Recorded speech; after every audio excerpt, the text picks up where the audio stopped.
Oui, c'est après une année.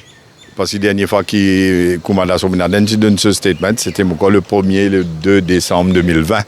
Alors presque une année après qu'ils ont appelé les audits pour demander certaines précisions qui n'ont pas encore données à ça l'époque-là, mais qui ont fini de donner dans l'enquête judiciaire à Moka. Par exemple, sur emploi du temps le 16 octobre, sur, comment on appelle, un alibi, explique tout, détail, depuis grand matin, levé, jusqu'à tantôt, mais il donne tout sur le détail.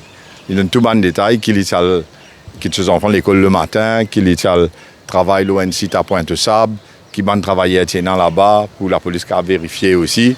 Et après, bien sûr, quand il finit sur le site, qui s'en a sur propriété, c'est ça que tu peux faire travail là pour être capable de vérifier. Et après, tout le call téléphone qui tient dans sa jour là aussi, il expliquait avec ce message, comment tu déjà dit dans l'enquête judiciaire. Alors, au fait, ce qui est arrivé là, c'est que tout ce qui Koumada a fini expliqué dans l'enquête judiciaire sous serment under oath, ben, à ce besoin de ce statement là à la police pour l'enquête policière.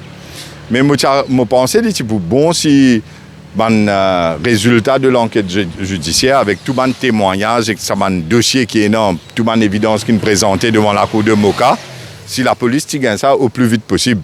Parce qu'il dit que tu peux être l'enquête grandement. Mais à ce qu'il me comprend, la police a besoin de reprendre un statement d'après seule enquête. Il prend encore gagne toute l'évidence, tout le témoignage qu'il fait under oath devant la cour de Moka. Mais il y a un gros dossier avec beaucoup d'éléments là-dedans. Mais ça n'a pas encore vu la police d'escalier.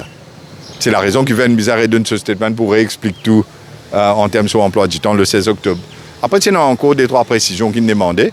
Et M. Koumada Sominaden, il donne toute une précision, sans aucun issue, sans aucun problème. Et il y a encore peut-être un ou des autres, les autres aspects, des témoignages qu'il donne pas des autres gens qui ont une clarification avec lui. Et volontairement, il vous donne souvent une clarification parce que non, il pour cacher. Ça, tu finis d'expliquer l'année dernière. C'est dans 150 000 roupies que M. Kistan doit aller. Et au fait, il y a 330 000 roupies.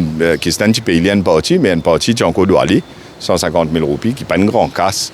Mais au-delà de ça, ce qu'il expliquait aujourd'hui, c'est surtout en termes sur emploi du temps le 16 octobre et après les autres pressions que la police a demandées. Je préfère parler dans le détail parce que je n'ai pas envie d'entrer avec l'enquête marche bien.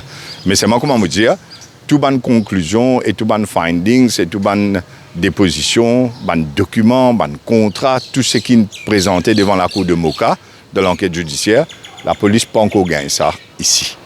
Et les bons autres gagnent le plus vite possible, comme ça, je peux mettre ça en évidence là devant eux.